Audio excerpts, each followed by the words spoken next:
Alright, ladies and gentlemen, welcome to Charles' Dark Souls 1 tier list.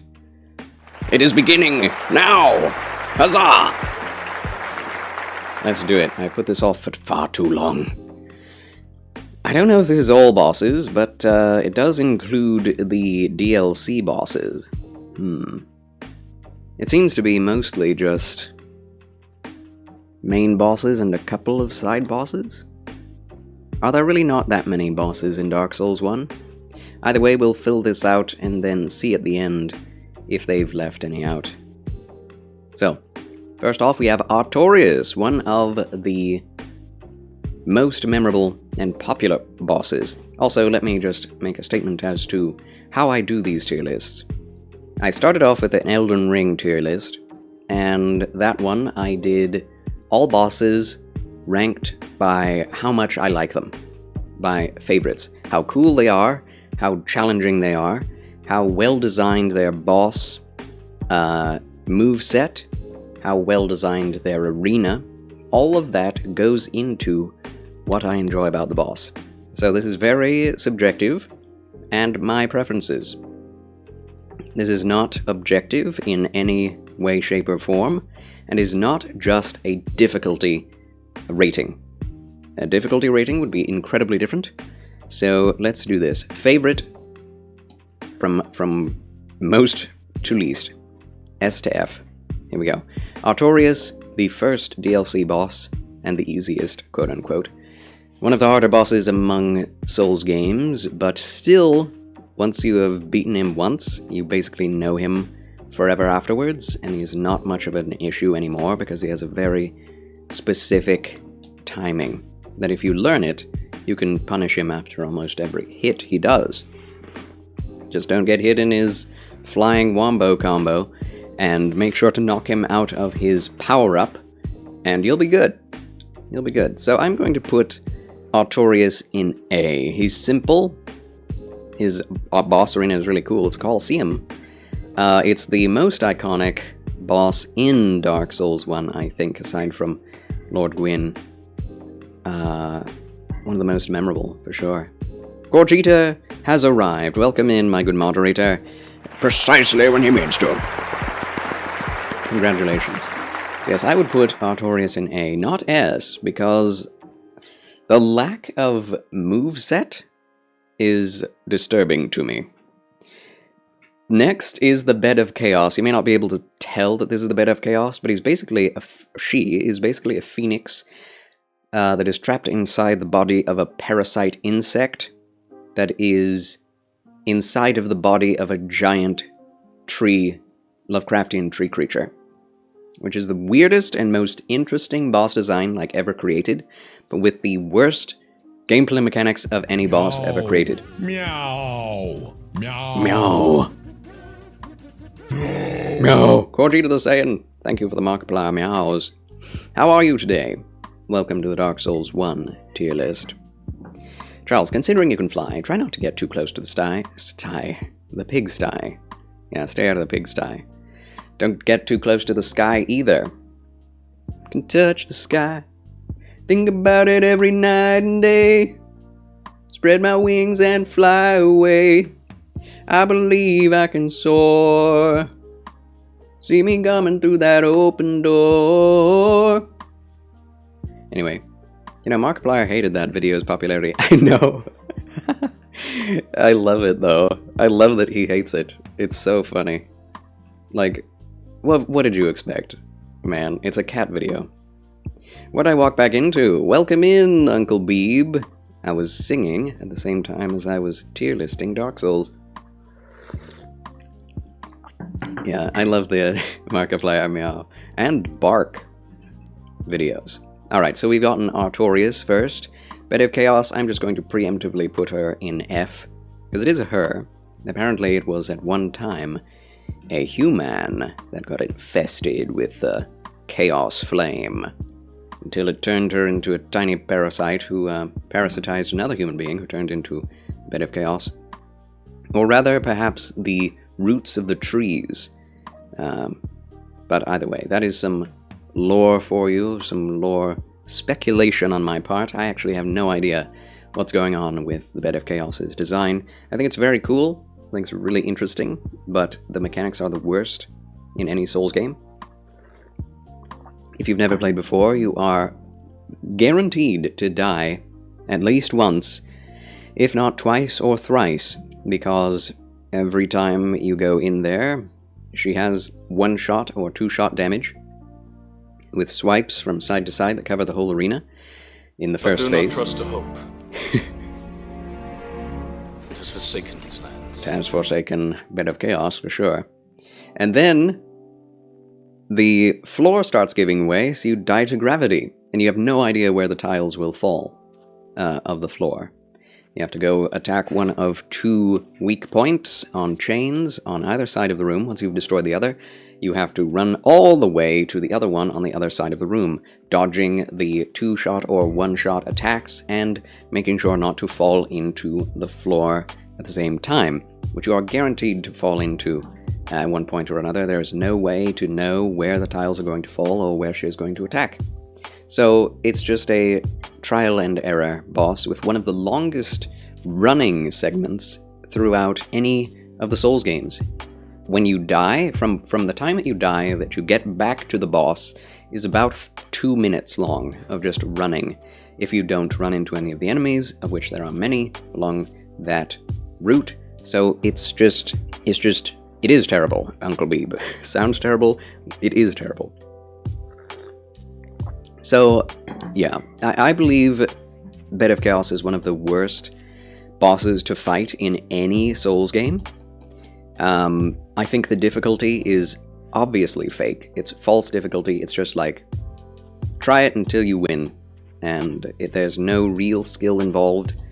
I mean, if you know the fight, even then, the RNG of how it attacks is still going to get you. So it's just F.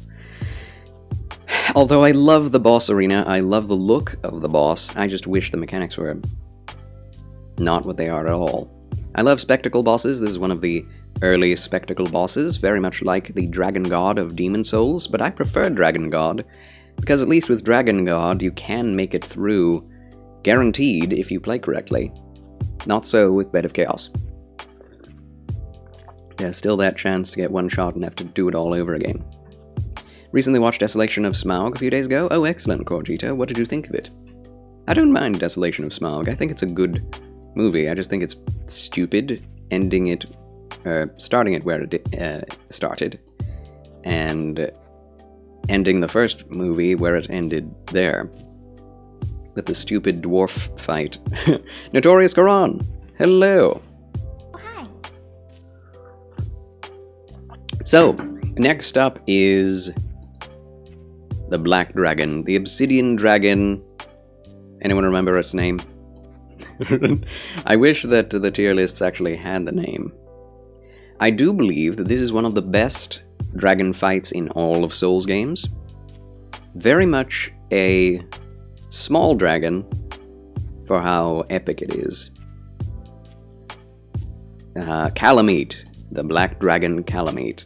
Definitely the first one that you can go toe-to-toe with that has actually good fighting mechanics. It actually goes at you toe-to-toe. It is a little bit stupid, though, that you have to die to it once in order for it to be able to fight you. To be able to fight it, you have to die in its boss arena. So you have to find the way to the boss arena, go all the way down into this big ravine, find the dragon. You're probably going to try to loot some of the items, and then it's just going to one-shot you with its fire. And then you have to not go back to the boss arena. No. You have to get a key from another area, go and find the giant Goff in a tower that's locked, and talk to Goff and tell him how you died if you hadn't talked to him already. And if you have talked to him already, you have to go back to him and tell him that you died. And then he shall shoot down the dragon, and then you'll be able to fight him. So it's a very convoluted way to get into the fight, and to get back to it is kind of a long way. Not as long as Bed of Chaos, but it is annoying to have to run all that way back. And then, of course, he has his extreme flame damage. But if you've prepared for that, then you're pretty much, going to do well with this boss, because the flames are the most dangerous. His little attacks are very well animated, I think, but it doesn't do as much damage as some other bosses in the DLC. It is a DLC boss, the second one usually, that you will find, if not the first. But you do have to kill Artorias in order to kill Calamite, because you have to get down into the city below, which is called, not Irithyll, not Osgiliath, I can't remember. Yeah, good movie, just pointless ending, agreed, Corgita. Hate pointless endings so unbelievably much. Yeah, the Hobbit movies were very poorly managed, even though a lot of the content is actually pretty good. I don't mind those movies half as much as I did before watching Rings of Power. Now I have perspective, and those movies are actually good in comparison. So yeah, I think Calamite is as good as Artorias, just as iconic. Definitely not, well, okay, not quite as iconic. Not everyone is going to remember Calamite, but everyone is going to remember Artorias. But the difficulty, I think, of Calamite far surpasses that of Artorias. And it gives you a pretty useless item, which is a ring, the Chaos Ring, that causes you to take increased damage, which is like, thank you, Dark Souls, thanks a lot, thanks for nothing. I don't know why this is in here. I don't think the Black Knights are bosses, but there it is. I'll put it as a C, because I don't consider it a boss, but it's better than Bed of Chaos. Oh my goodness. If it doesn't have a boss name and health bar, then it is not a boss at all. Comic Center, hello! Hi. How do you do, Comic Center? Thank you so much for coming. Next is one of my favorite bosses in the game. I think this takes a center point, very moderate, mid-boss, but always memorable. It's the Asylum Demon, ladies and gentlemen. It's the Asylum Demon. Claps for the Asylum Demon.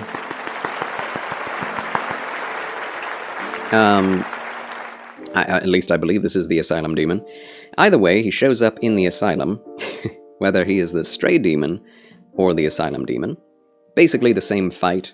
One of them just has magic attacks and the other one doesn't. But either way, it's the same design, similar room, both references to Demon Souls' Vanguard Demon, and the first boss you fight in the game. I like this boss a lot.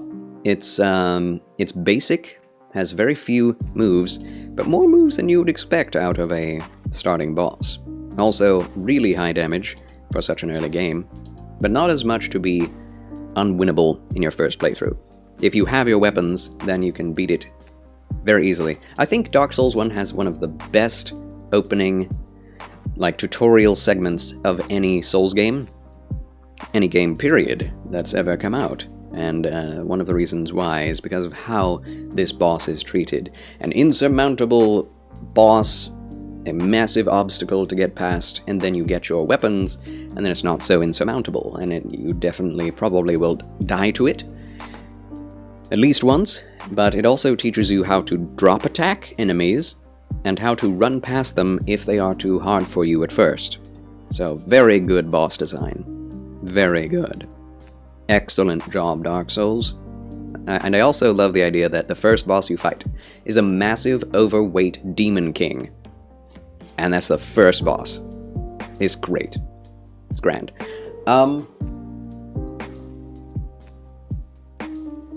What is this? What is this? What is this thing? Oh! It's Pinwheel. It's Pinwheel, ladies and gentlemen. It's Pinwheel. Okay, that's a very dark picture, but there it is. So, Pinwheel is the easiest boss in the game. Definitely. It actually does pretty high magic damage, and if you don't kill it swiftly enough, it will spawn about 5 of its selves, which will also fire magic blasts. So it's actually not impossible to die to. Comic Center gives it an S. Give it an S! That would be funny. You do get some excellent items out of it, but he just has so little health that you barely ever see its fighting mechanics. So I do feel like it's a very poorly balanced boss, especially for the area it's in.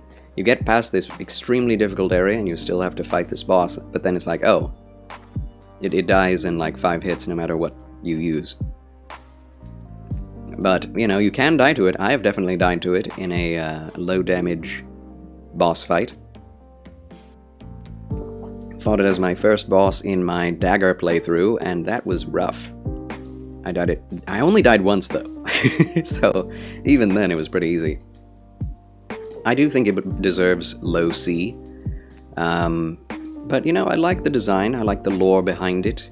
A father who is disturbed by the death of his family, who asks to bring together the souls of his family and the bodies of his family and resurrect them into one body. He's basically just William Afton from FNAF, but we won't get into that.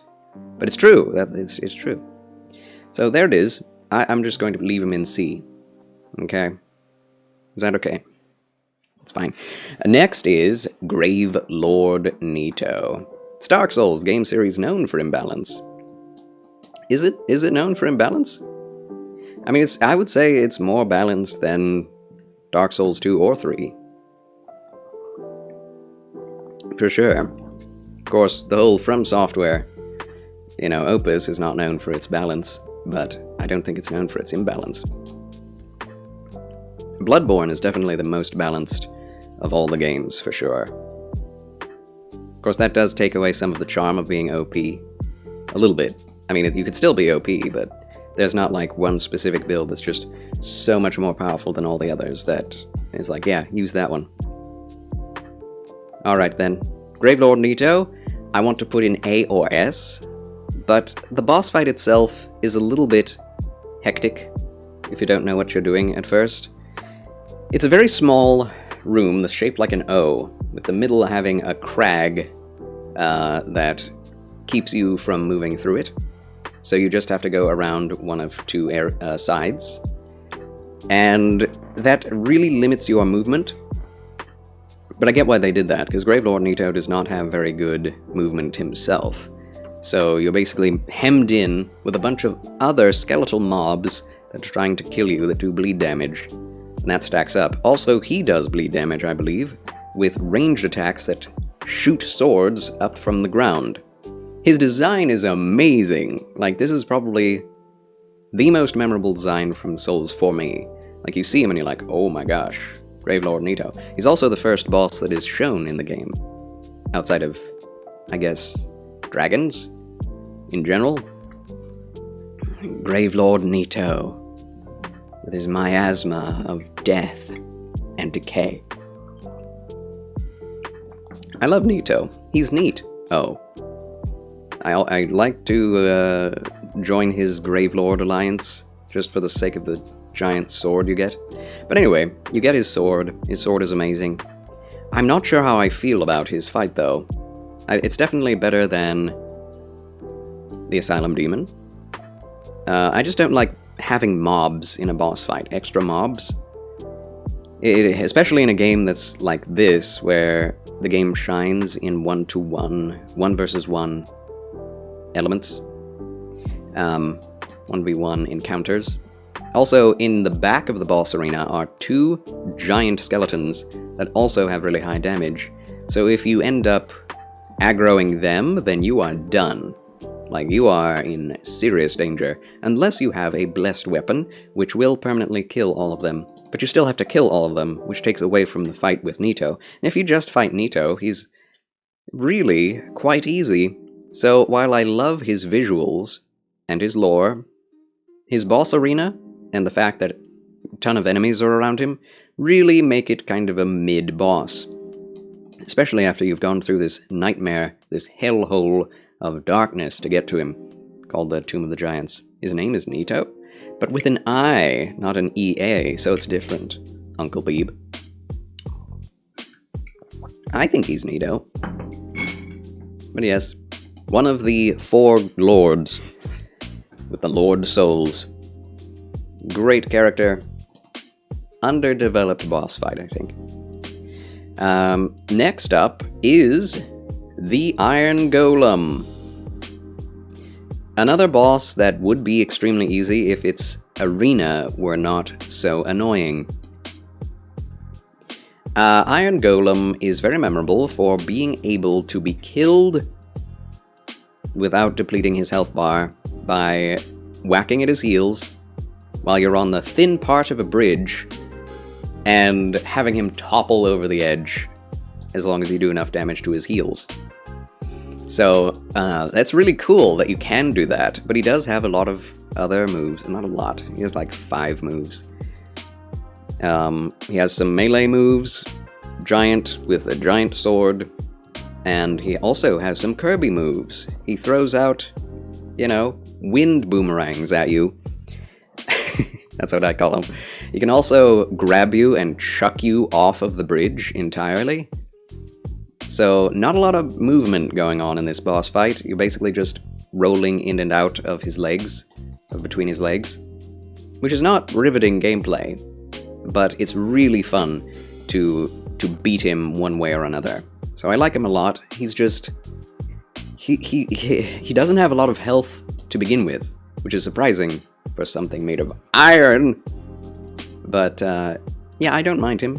He's just kind of, again, another modest B.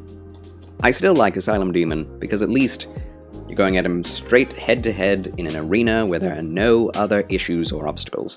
So, yeah, why make the arena annoying? It should be awesome and maneuverable. I agree. I think every boss fight should be like that.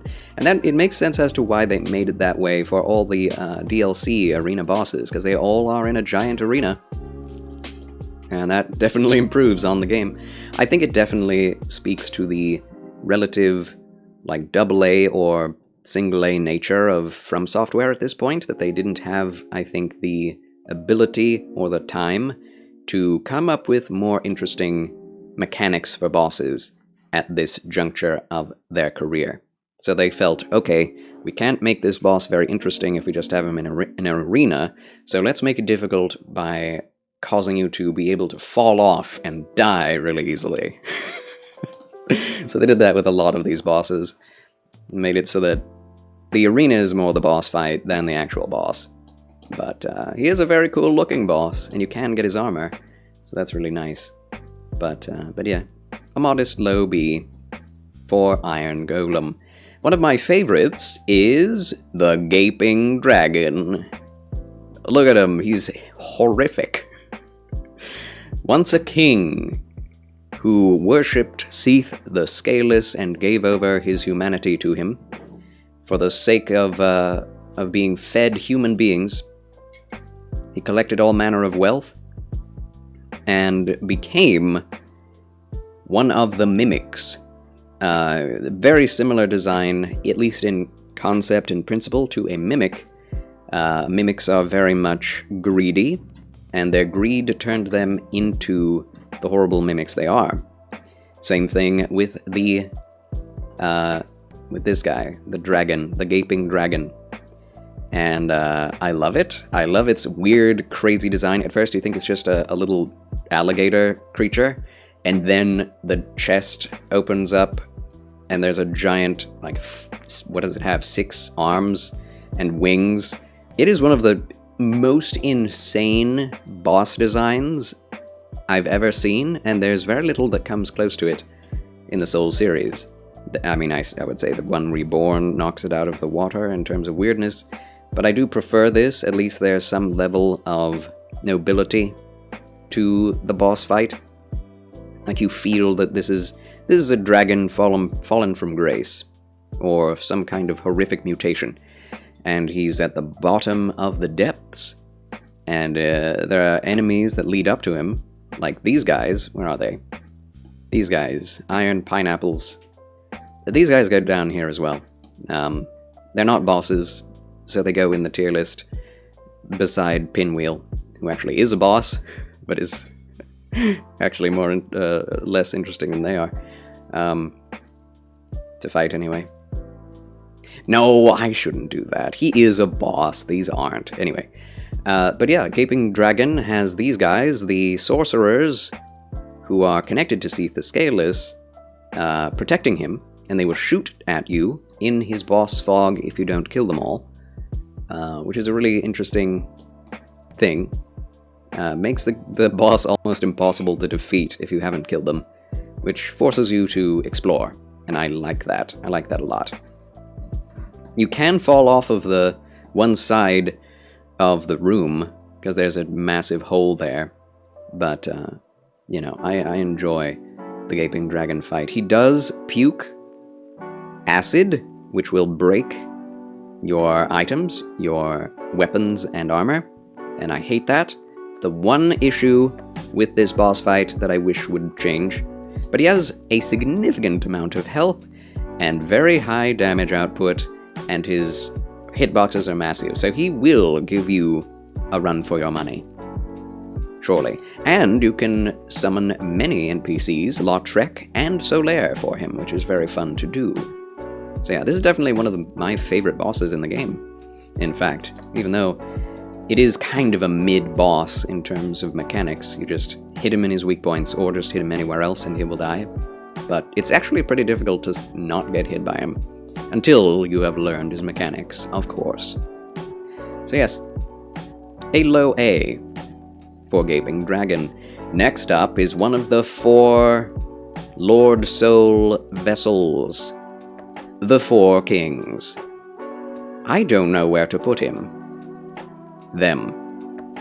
Technically, 5 kings come out. There is a potential for 8 kings to be fought throughout the game, if you have low health, throughout the boss fight, that is. You have to go down all the way into the darkness. Ugmo Anderson!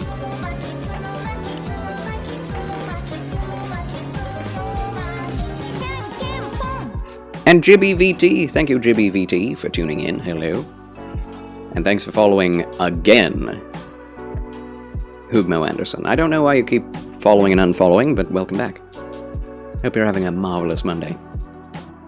And Monochrome Cam. We'll do that after the tier list, friends.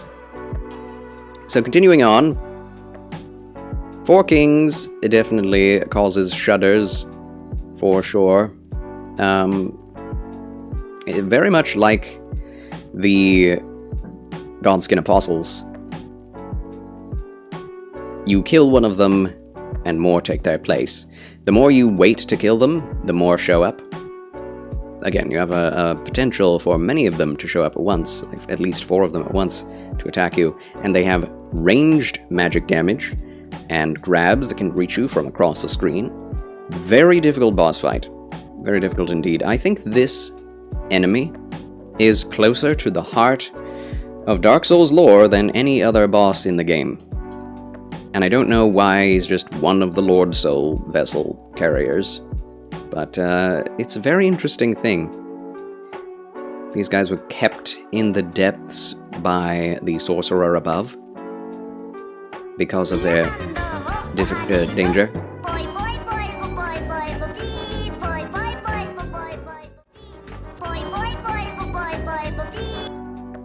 Silence! I'm actually going to turn off the browser source for today, for now, till the tier list is over. My apologies, but we will do the Squid Dance and Monochrome Cam right after this. Alright, here we go. I don't like 4 Kings. I really don't.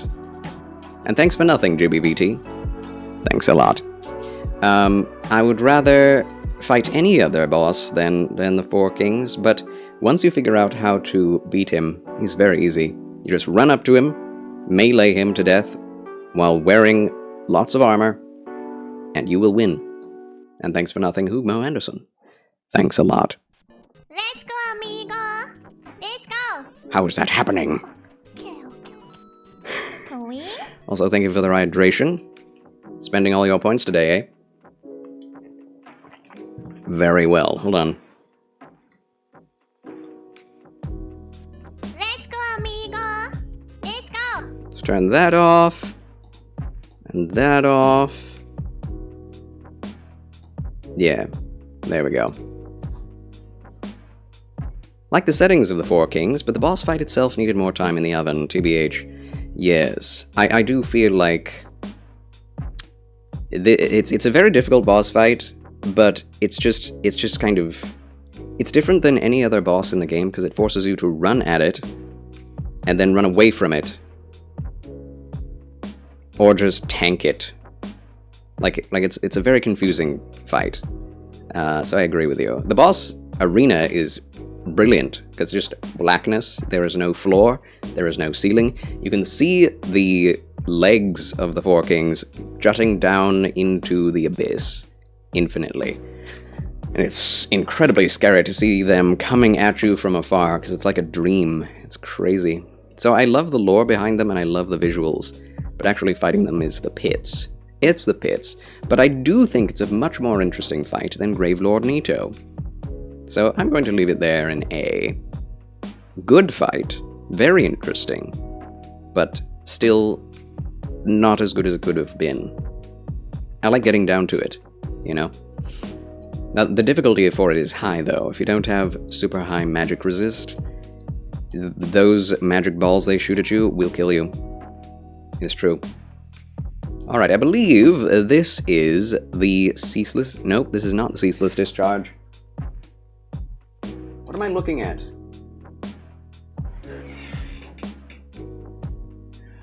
Is it the Centipede Demon? No, the Centipede Demon is here. What is this thing? Can you see it, chat?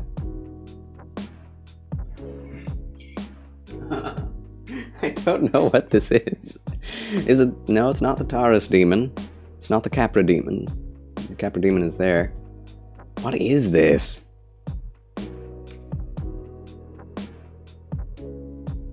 Oh! Maybe it's the... Looks like a heavy metal album cover to me. Yeah, I think this is the... Fire Mage. The Demon Fire Mage. Yeah, alright. If it is the Demon Fire Mage, I think I'll put him here. Because he's basically just another Asylum Demon, but he does fire damage, and he has a magic attack.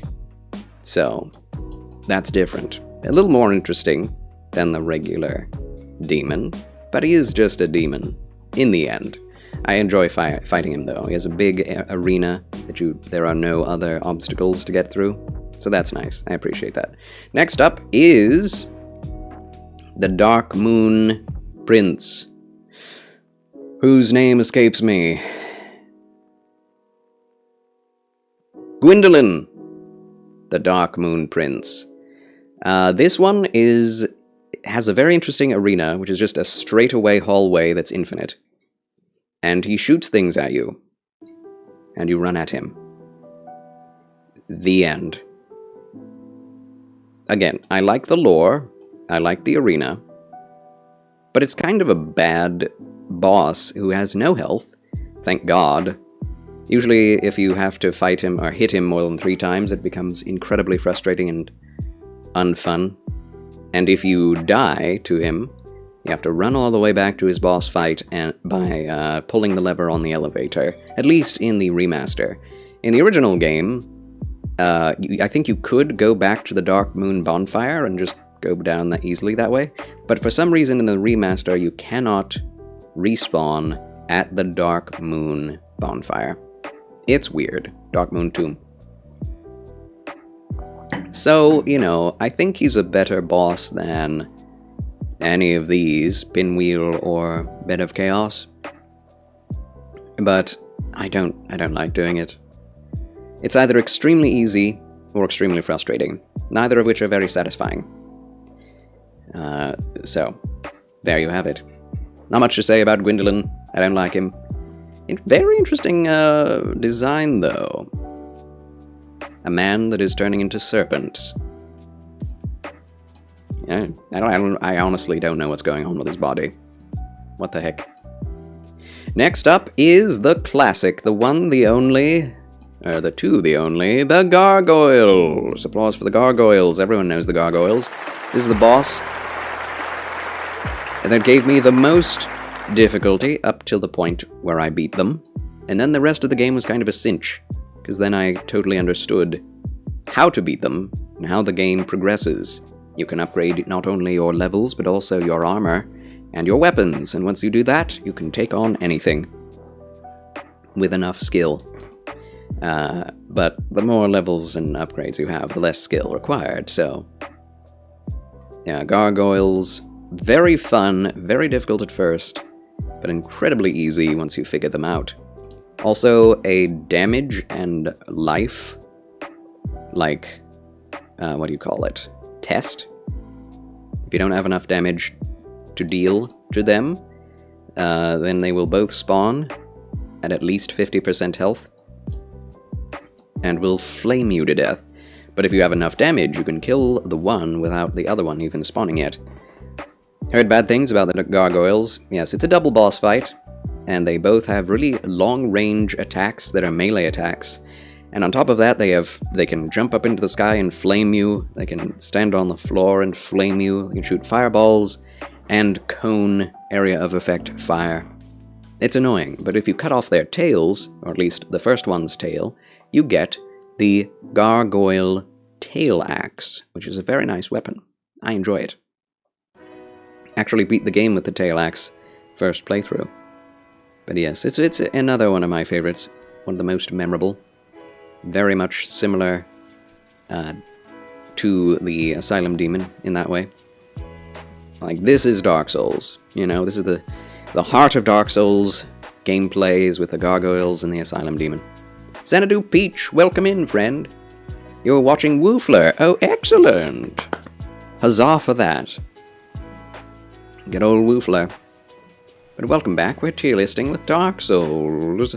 Something I haven't done ever, which is weird. Okay, next is a DLC boss known as the Sanctuary Guardian. I hate this boss. It is definitely one of the hardest bosses in the game for me. Beyond any of these.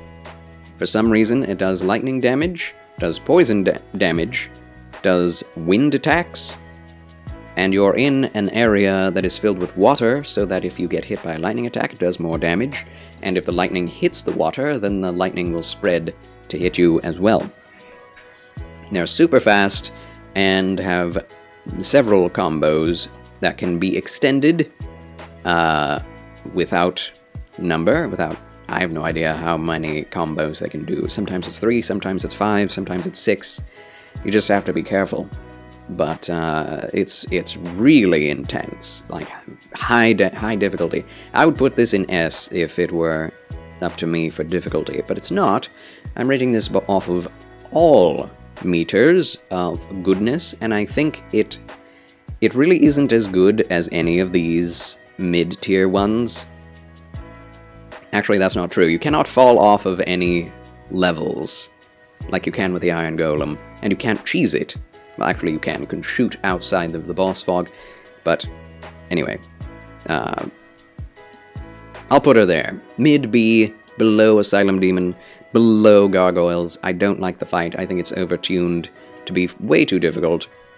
And it's not even a main boss. You don't...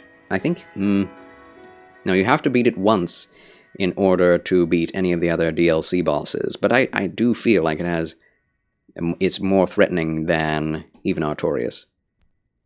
In the end. I've had difficulties with it every playthrough. Notorious Quran, Elden tier list when?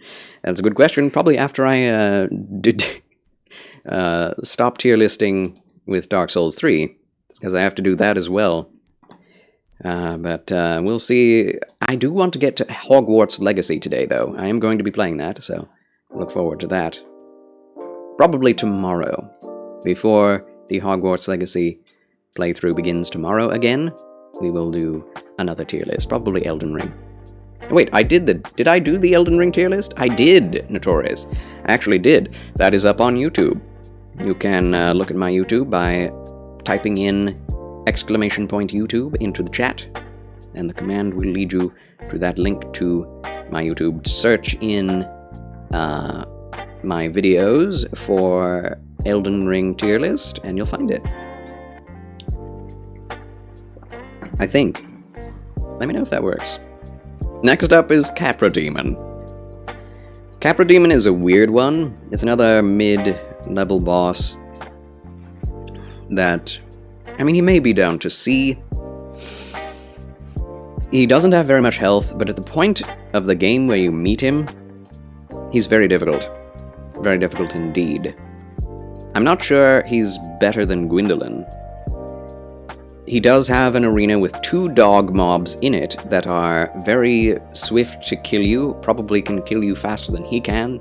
He has pretty high damage at the point where you meet him, and his arena is very small, with a staircase leading up one side to a dead end.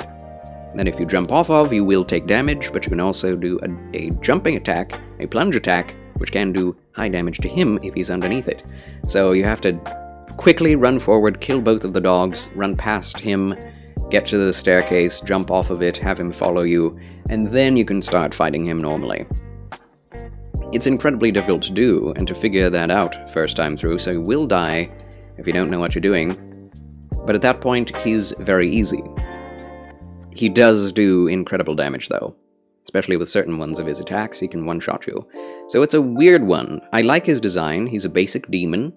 A goat demon with dual massive machetes and a spinal cord axe tail. It's crazy looking. And I like that. But I think the boss arena is very cheesy. Like, the game cheeses you! So, I think he's better than Pinwheel. Yeah. That's all I can say. He's better than Pinwheel. Yeah. I always like fighting him, but it's always either a breeze or frustrating, which is a lot like Gwyndolin, who's also in C tier. So yeah, he's a C tier boss. I do think that Gargoyle and Asylum Demon and all these in B are way more epic and interesting. But it is fascinating to find Capra Demon in this little nook in an alleyway. Very interesting. Just a little bit of work, your back is killing me. My mother has been going through that as well, Xanadu Peach. My apologies, may the good Lord heal you too. Swiftly. Sorry to hear that.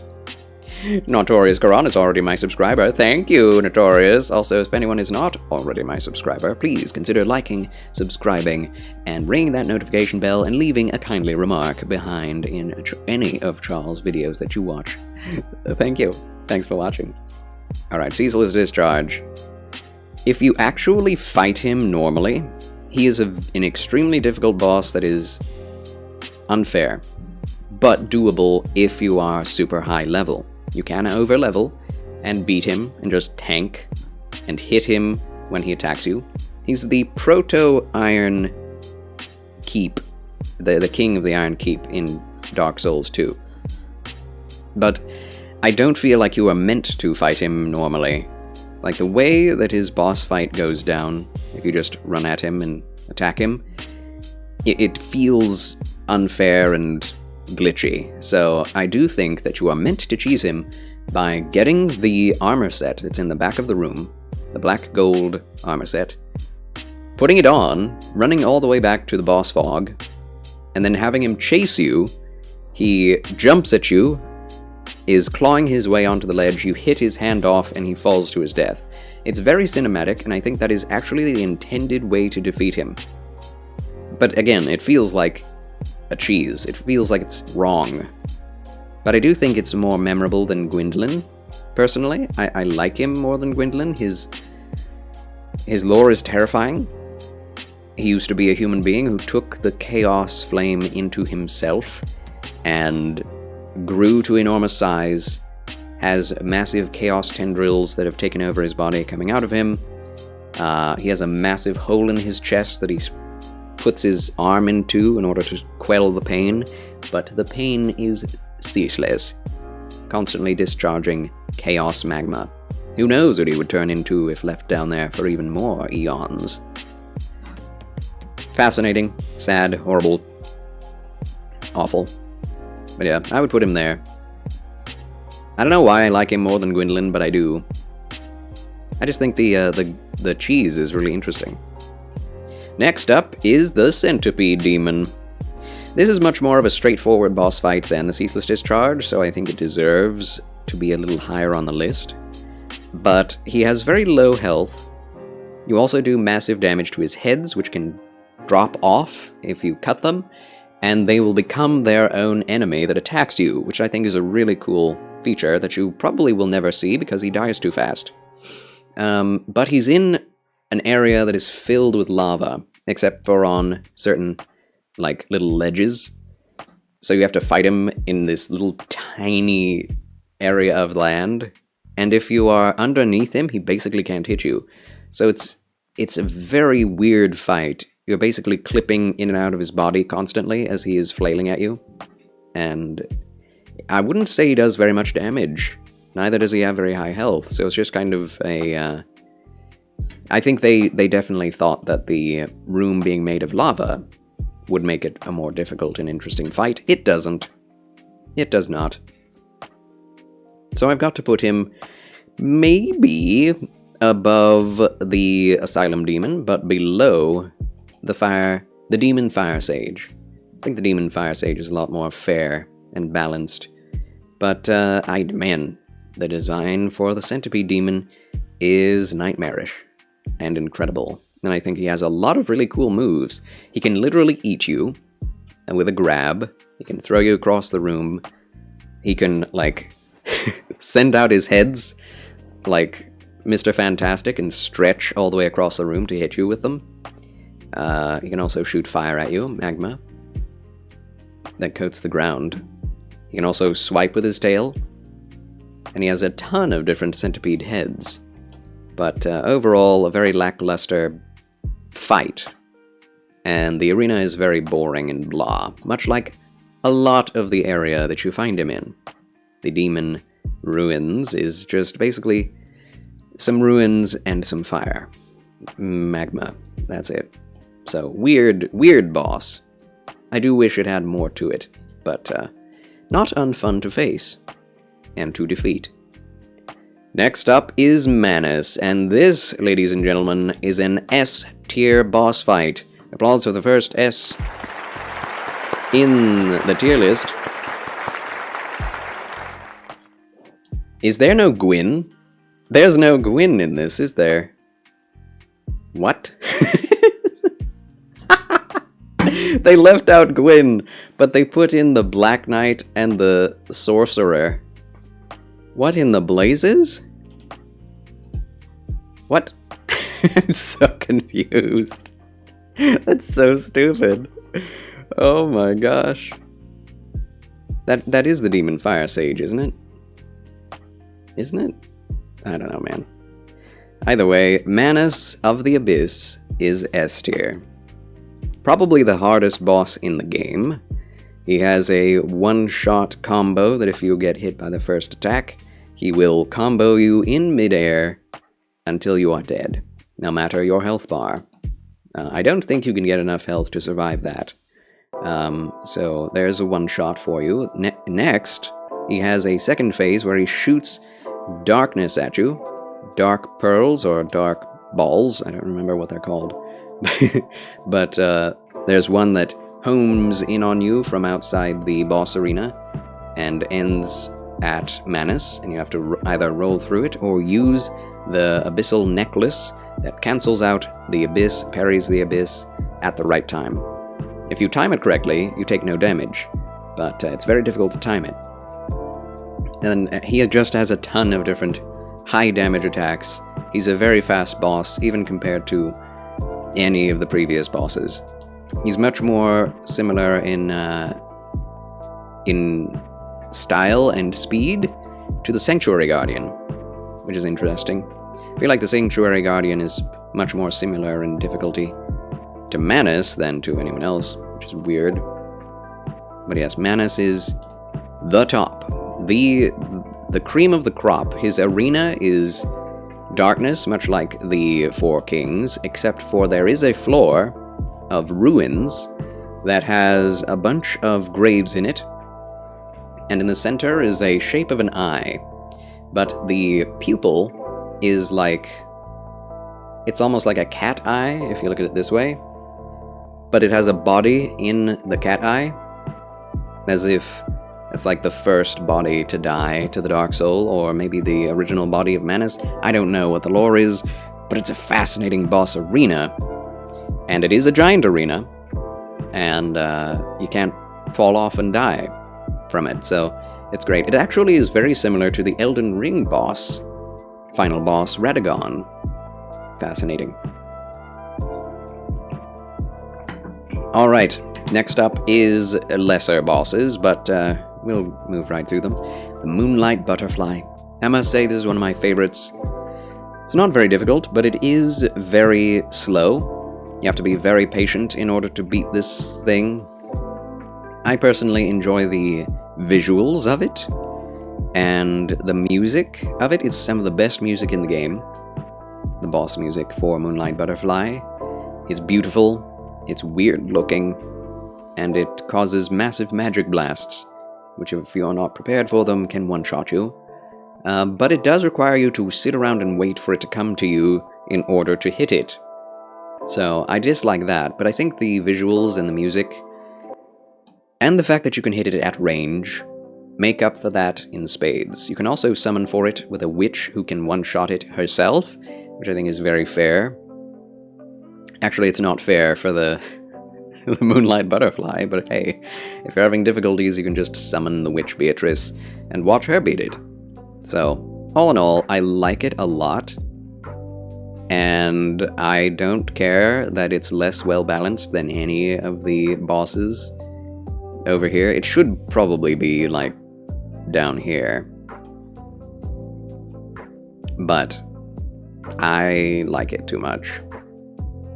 Sorry. Hello again, Arthur Morgan from RDR. Welcome back. We're about to finish the Dark Souls 1 tier list. Next up is Spider-Woman. What's her name? Quelaag, the Chaos Spider. This is a classic, another classic boss that has a very, like, predictable moveset, although it can explode, and that explosion can usually one-shot you, so it's very difficult. I do think it is a more fair boss fight than Gravelord Nito. There's a lot more going on than most of the other bosses here. Similar to the Centipede Demon, honestly, but it's harder to fight, generally, when you get to her. You can pretty easily get away from most of her melee attacks, but you always have to be aware of that explosion and the magma puke, which will stay on the ground for a very long time.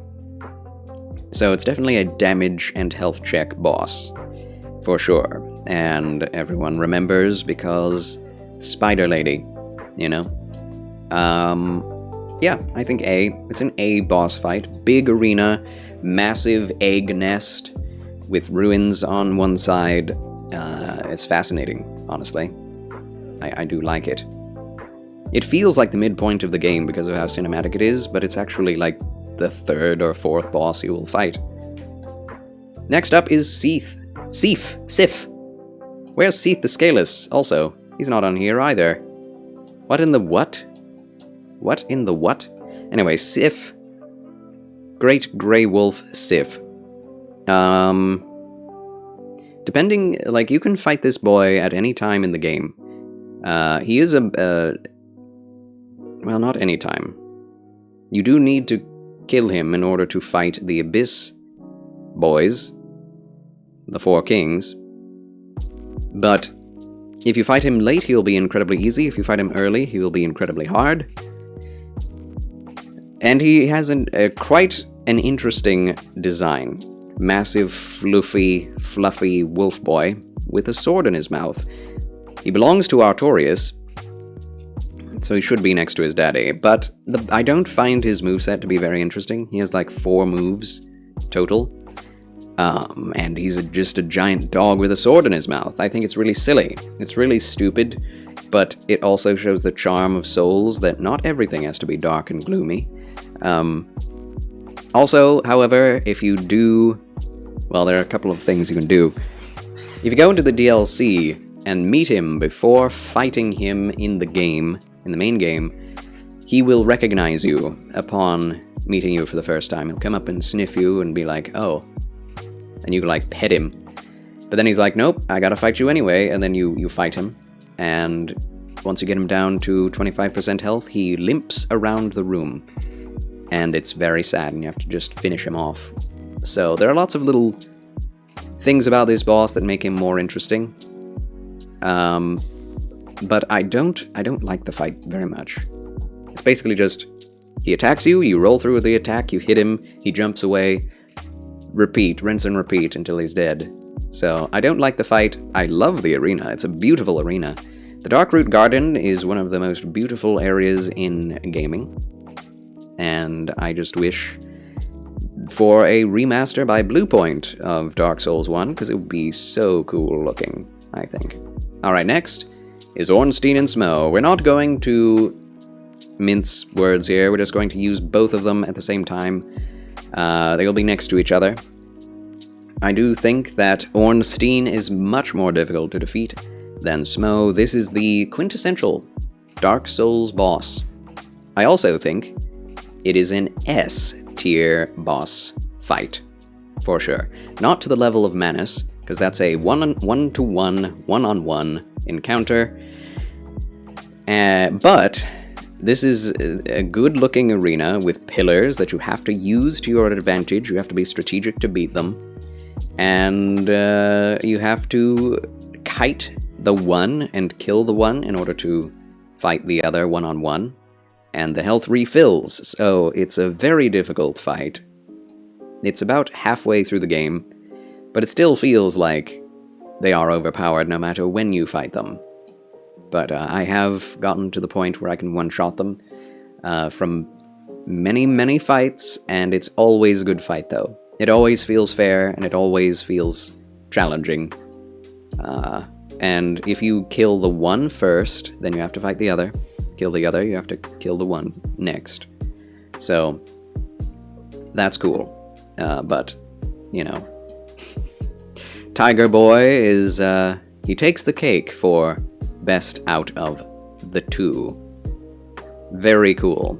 Very cool bosses. I wish you could get their armor in Dark Souls 1, but you can only get it in later games. At least I think you can. Next is the Taurus Demon. And this is another one of my favorite bosses for no good reason. Actually, it's not no good reason. I think I like it better than the Gargoyles, because it's not a double boss fight, which feels unfair. It's really cool. I really like the design. It just looks like a straight-up demon from hell. And I love killing demons from hell, because they're evil, and they deserve it. With a massive, twisted axe, you fight him on a bridge, and you can cheese him by jumping on his head from the tower at the beginning. But it is difficult to run away from him and do that, so it's not a cheese that is super easy to pull off. In fact, one of the times I jumped on him and fell off of his back and died, so that can happen. But I love the medieval setting with demons in it, and it's like you can see the sun in the distance on the horizon. In one direction, you can see the city on the other side of the bridge, and you're trying to get to the other side of the bridge, and he's in your way, and it just feels so right. It's perfect. It's such a berserk moment, and I think it's one of the most memorable in the whole game for me. So yeah, I think that's where he goes. High B. Of course, mid-bosses, there are many of them, but there are also many high-tier bosses. So, I have to figure out a way to add Gwyn and Seath the Scaleless, because neither of them are on this boss list, which is really silly. So, let's save that and create our own pictures of Gwyn. Dark Souls. Let's see.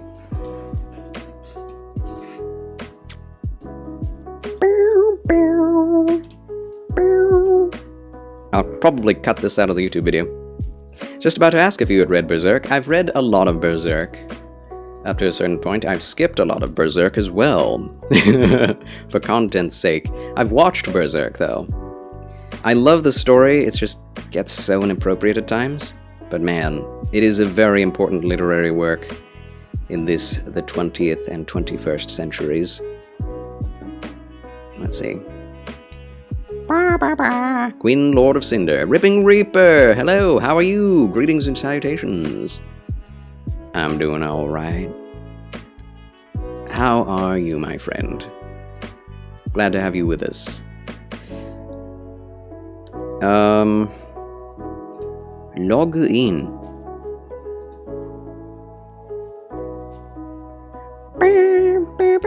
I'm pretty well. I'm a little under the weather, but nothing evil to report.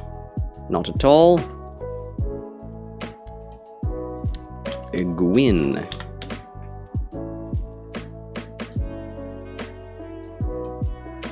Alright. Let's see. Oh, there are also other bosses that we have to put in here. Such as Priscilla. Let's see. Who's that? So this other tier list has Gwyn in it. Twice. What? Excuse me? Why can't anyone make a good tier list? Oh my gosh. Alright, let's save this as... no, I don't want to save that. Huh? Save as... not a web page. I don't want the web page. Can we not save the picture? Is there no way to do that?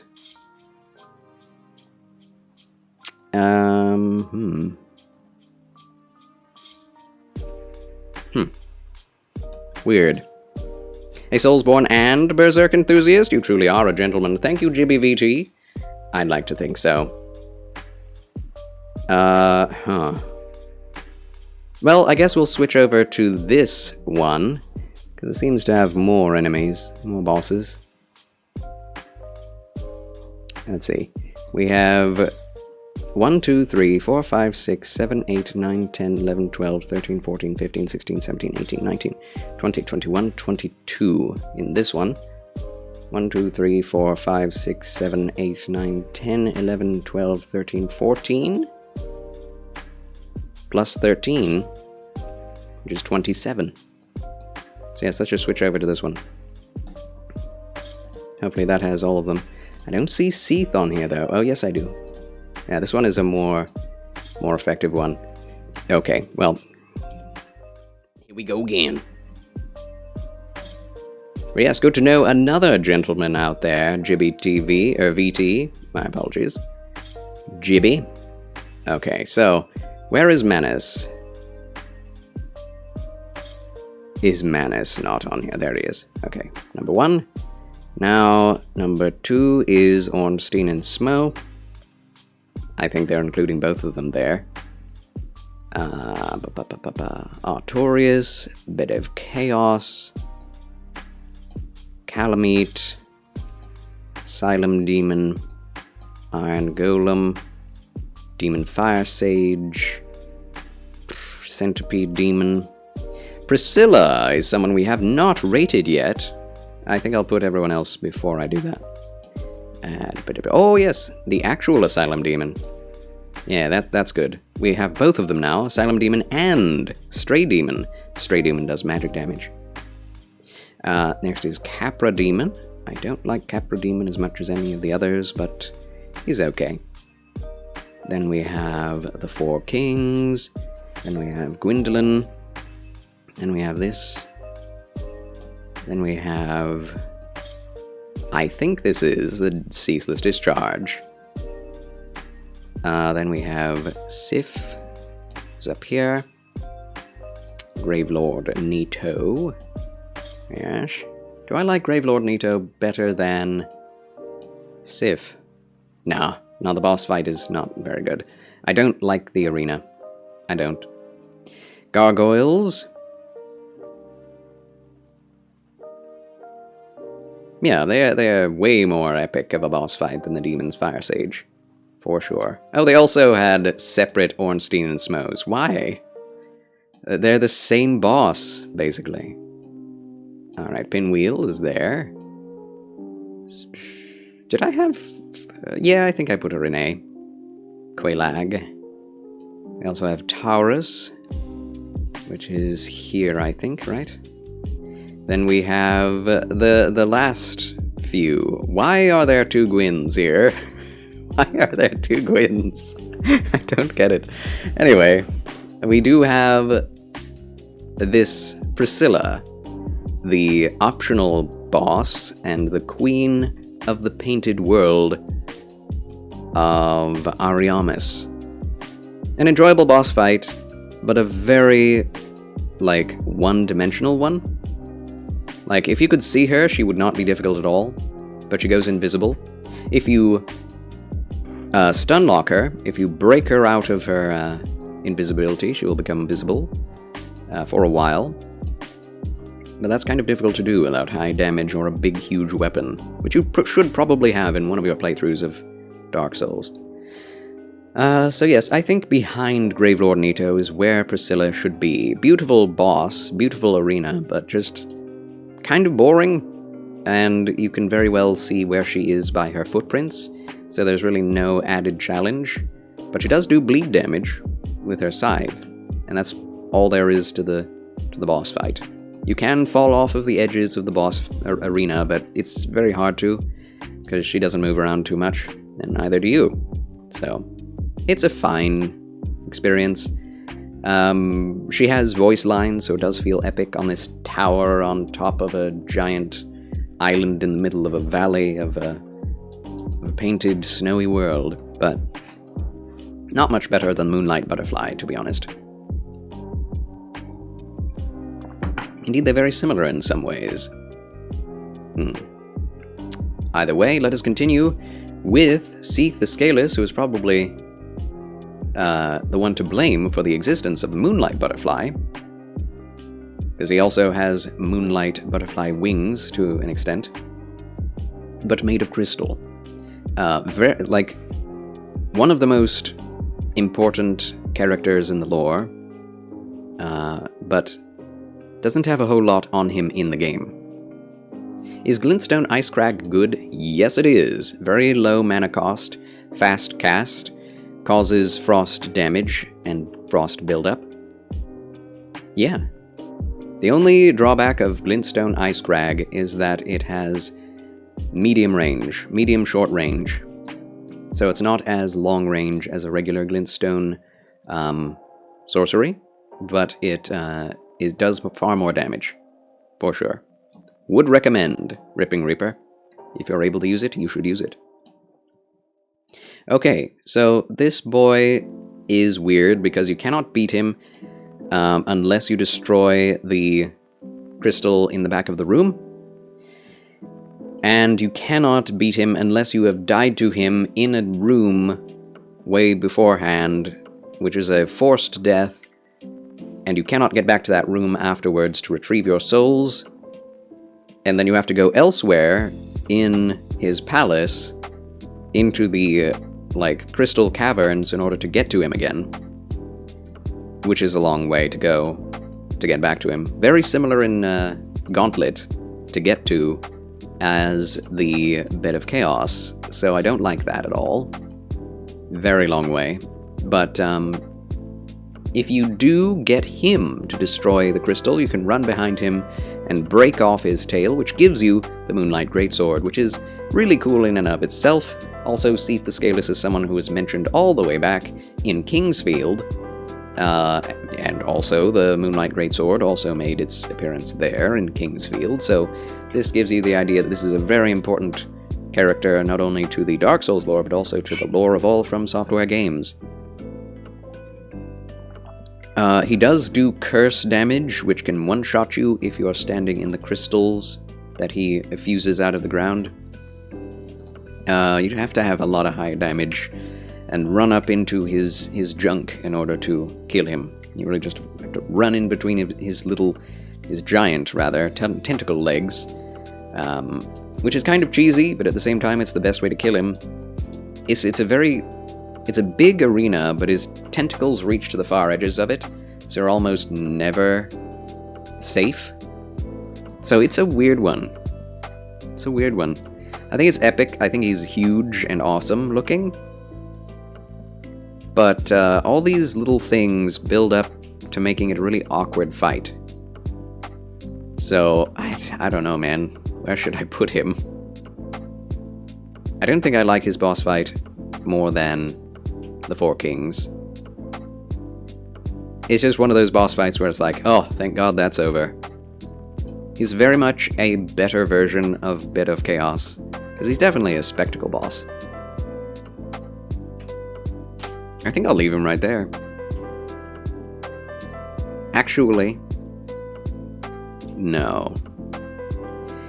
No, we'll put him in B, and we'll promote Nito to A.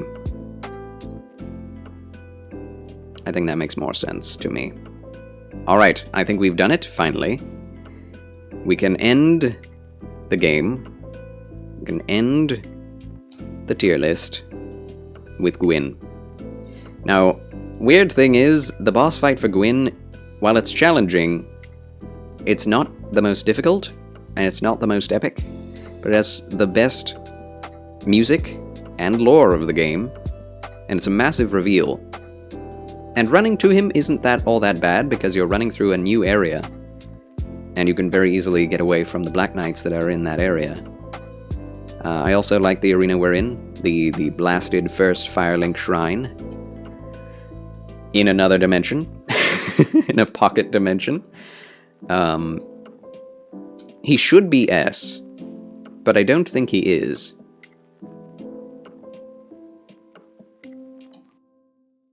I think that's where he needs to be. I think he needs to be in A. If you don't know how to parry, he will be very difficult. But he doesn't have all that much health. If you do parry him, he dies super fast. And it's one of those lore bosses where he feels too easy, but the point of it is that he is easy now. Like, he is but a shadow of his former self, with very little of his previous powers left to him. And you are fighting that version of Gwyn.